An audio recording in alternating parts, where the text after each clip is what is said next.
Hello, great people. Welcome back to our channel. Still talking about the crisis in Rivers State. Most elder statesmen are talking about the issue of reconciliation.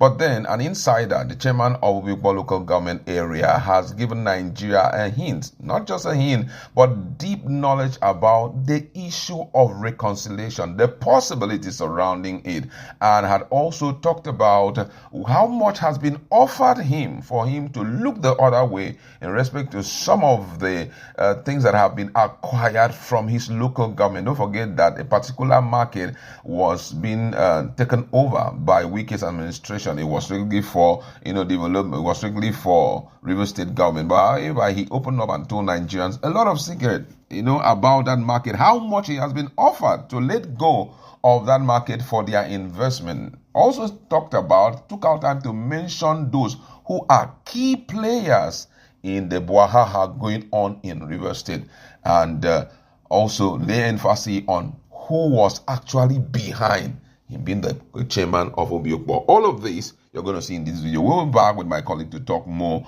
on some of the things that he had made mention. As a local government, we've also opened the Ogriba market that was seized by the former governor of River State, Chief Wike. I've given it back to the community. We've also formed a market committee to manage that particular market, because the land belongs to the people. And they have been calling me, begging me. In fact, let me also say that they've even offered over 500 million to close down that market. I said, no, the market belongs to the people and they must run that market.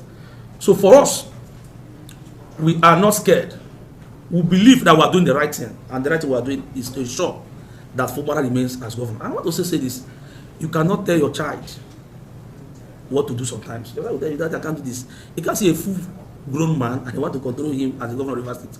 When Wike was the governor of this state was more or less inside his pockets. Nobody asked him to either give me contract or do anything. He decides who he wants to give.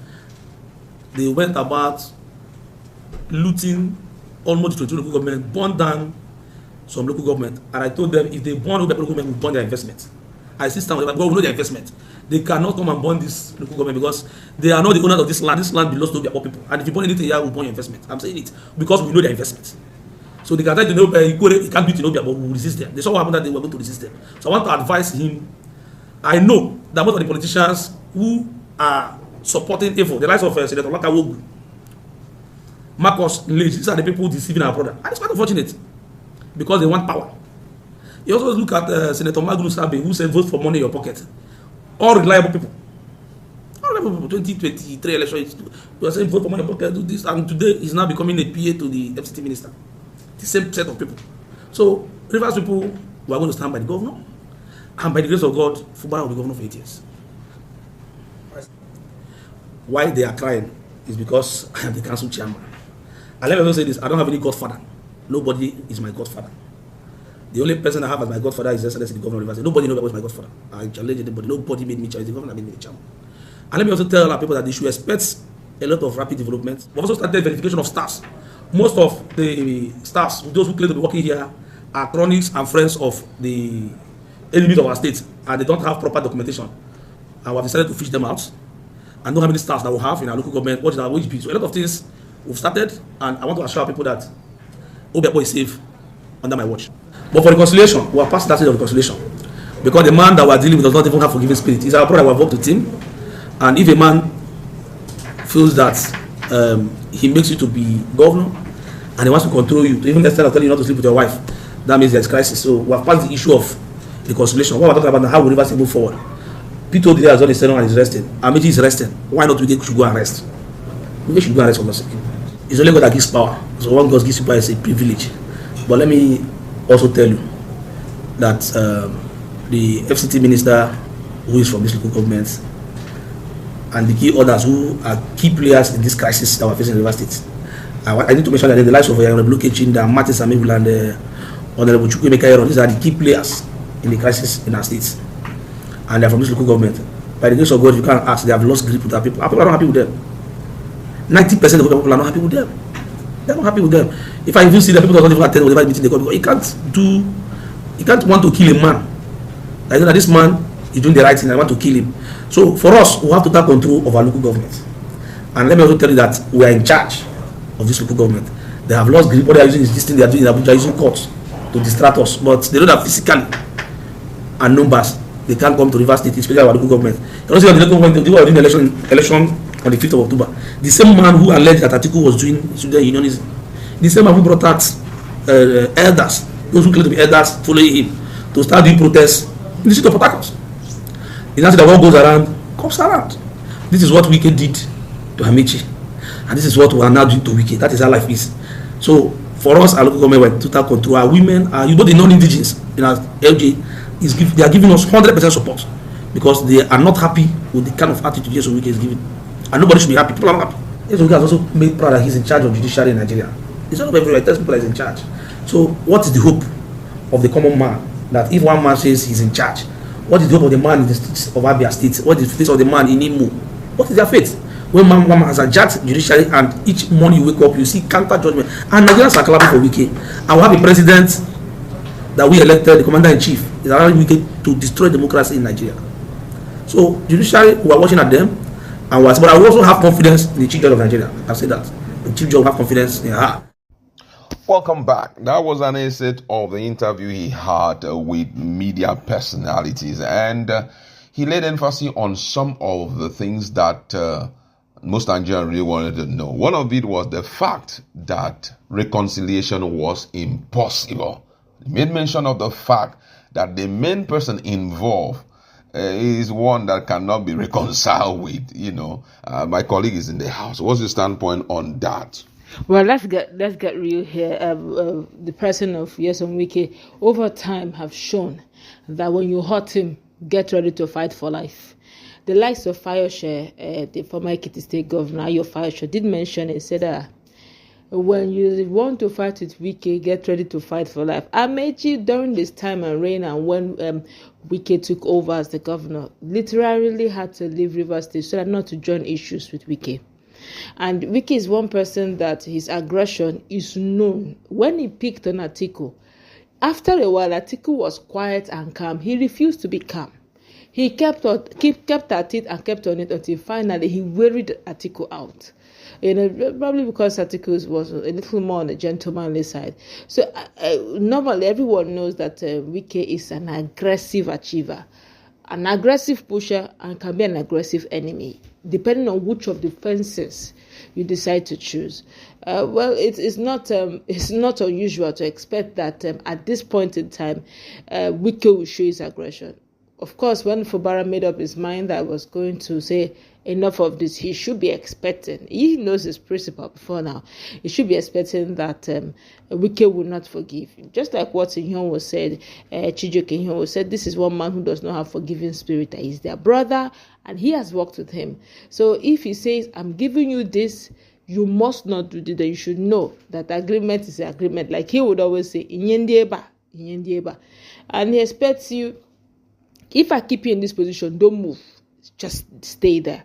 So for me, I don't expect anything different. And I believe that this whole issue of antagonism will keep going on and on from now till 2027 until he's so sure that he has wearied Fubara out. But it's good to know that the likes of Ambassador Chijioke Inyon is actually working with Fubara, because those are the guys who understand the meaning of being wearied, and they're ready to probably stand in. Fubara is probably more on the gentle side, but with the people like Edison Ehi and the likes of Inyowo by the side, always keep, in case once a while to resist.